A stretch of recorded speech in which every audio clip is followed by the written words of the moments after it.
Namaste and Swagatam once again. Let's talk a little bit about goals of life. Now, if you think the goal or the goals of life is only to enjoy pleasures, get famous, and earn wealth, I say you'll be spinning your wheels for a very long time. And entire lifetimes might be wasted. But please note that I'm not against the urge to earn wealth, enjoy pleasures, or get famous. So don't misquote me. I'm not suggesting that you abruptly change your lifestyle. Remember I said, if you think that the only goal in life is to earn wealth, enjoy pleasures, and get famous, then you might be cheating yourself. You might be a miser. See, a miser is someone who has something valuable but does not use it for himself or shares it with others. And you were given a buddhi, an intellect. And I say if you do not use it to seek the higher meaning or purpose of life, then you are being a miser. I'm not suggesting that you suddenly change to a life of repression at all. In fact, our Shastra is redundant with examples of great characters who enjoyed wealth, enjoyed pleasures, and were very famous. But they also looked into self-knowledge of this Atma Jnana, sometimes called Brahma Vidya, etc. There's a few different names. We'll cover those later. There were great characters like this who earned wealth, as I said, enjoyed pleasures, and were very famous.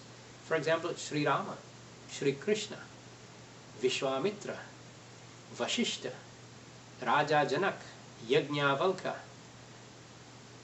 Nachiketa, just to name a few. They were all famous people, and they all showed great reverence for this teaching of self-knowledge or Atma Jnana. What I'm getting at is that our tradition does not promote a repressive life. In fact, we celebrate life in all its glories and expressions of enjoyment.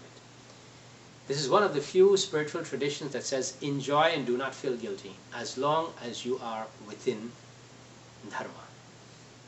In fact, Sanatana Dharma says do not be afraid of the temptations of life. We do not run from life. We encourage you to live life to the fullest in Sanatana Dharma.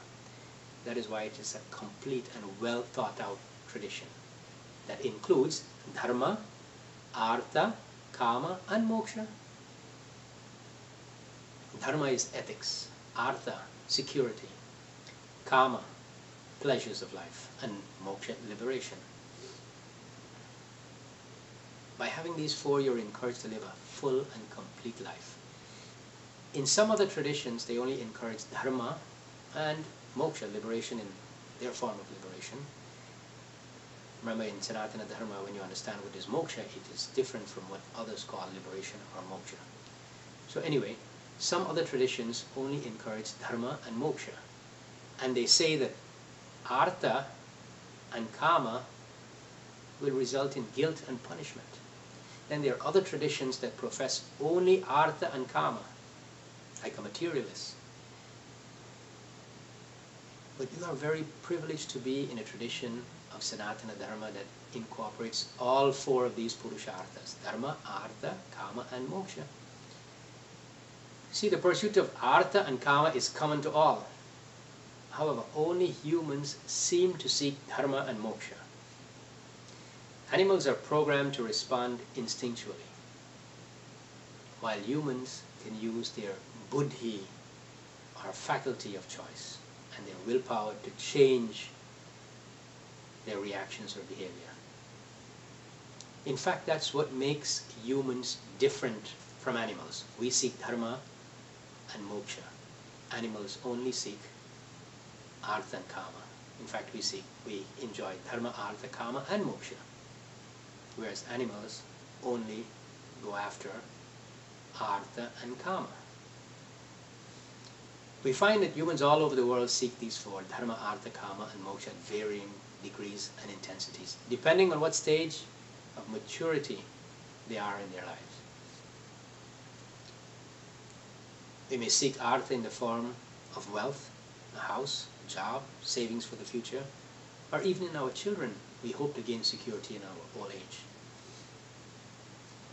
And once we have the basic artha down, the basic security is taken care of. For example, we say roti, kapra, aur makan, food, clothing, and housing.